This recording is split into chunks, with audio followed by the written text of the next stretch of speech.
या मलाई त कस्तो बोर लागिरहेछ, चिया खान जाऊँ हामी। घरमै बनाएर खाऊँ है? जा बु 20 रुपियाँको लागि पनि कस्तो लोभ गरेको हो। 20 रुपियाँ होइन के। नर्मल्ली नेपालमा चियाको प्राइस चाहिँ 10 to 20 रुपिस पर्दो रहेछ होइन। Let's assume 20, so 20 per cup होइन त, इन्टु एक दिनमा मान्छेले 2 कप चिया खान्छ नर्मल्ली, 40 रुपियाँ, दिनको 40 रुपियाँ भयो। यसलाई 365 दिनले हिसाब गरौँ, एक वर्षमा 14,600को चिया खाँदो रहेछ होइन। अब यसलाई 14,600 लगेर हामी इन्भेस्ट गरिदिउँ, 12% रिटर्न, किनभने हाम्रो स्टक मार्केटमा नर्मली 12% रिटर्न आइरहेको हुन्छ।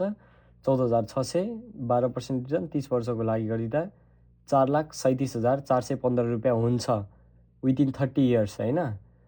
यस्तै सानसानो कुरालाई एक्सपेन्सलाई कट अफ गर्ने हो भने हामी नेपालीहरू पनि धनी हुन सक्छौँ।